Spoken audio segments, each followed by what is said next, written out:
Francois Bernier. What did he do to influence how we think about each other today? So we're going to check that out. All right, Francois Bernier.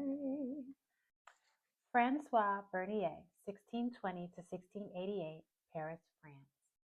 In 1684, Bernier anonymously published his essay, A New Division of the Earth, by the different species or races of man who inhabit it, in the scholarly journal of the Savants. Bernier published this essay when he was 64 years old, just 4 years before his passing.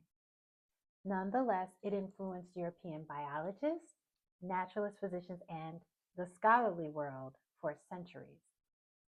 Of the 5 men we are reviewing today, Bernier is one of 2 that actually traveled outside of Europe and worked in India as a physician for 12 years.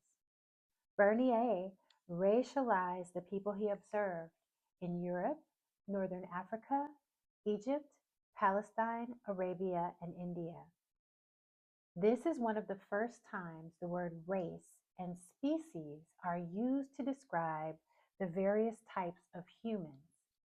Bernier's work laid the foundation for racial typology, racial ranking, and European ethnocentrism.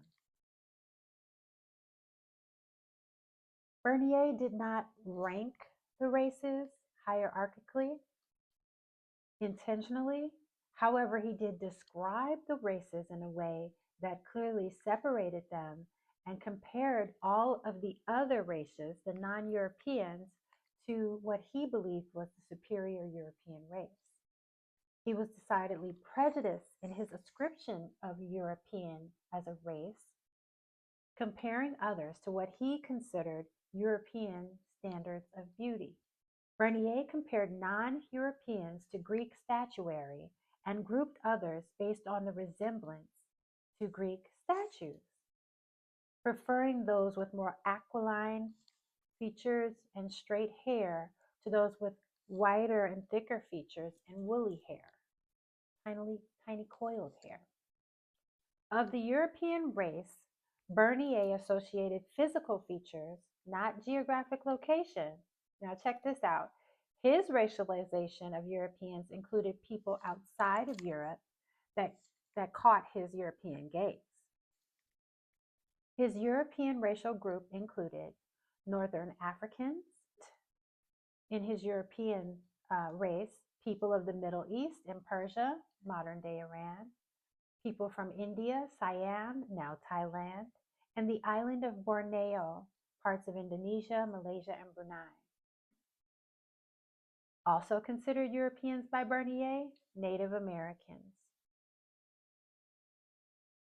His second racial category, Sub-Saharan Africans. Also important to note, many of Bernier's racial ideology about Africans was based on secondhand accounts from those that visited the Islamic slave markets, combined with his own superficial and negatively biased observations of Africans. Of particular note, Bernier depicted Africans with the greatest level of racist commentary. Modern science has proven that darker skin in humans evolved in high sun environments and can change to a lighter pigment over a period of 20,000 years. So this is a very slow process. Therefore, skin complexion is an evolutionary response to high sun environments or low sun environments. The skin and hair pigment, melanin, adjusts over time and acts as a natural sunblock, but will lighten or darken the skin as a response to the level of UV radiation. That was a side note. Third race, Far East and Northeastern Asians. And the fourth race, the Sami people or the indigenous people of Northern Europe. Sami have a deep connection to the Arctic, but live in the geographic span of Norway, Sweden, Finland, and Kola Peninsula in Russia. Bernier also depicted this group very negatively with dehumanizing stereotypes. Bernier's observations were condescending and clearly written with bias for those whom were similar to Europeans in physical appearance and cultural proximity. Bernier projected European standards of beauty, culture, and behavior onto people surviving in environments completely foreign to his own. Bernier categorized physical features and behavior that he did not understand, yet had the arrogance to deem inferior.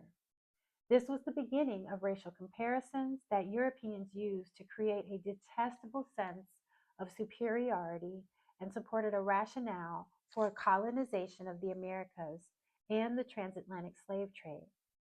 Bernier's descriptions set a tone for European prejudice against other that endured for centuries.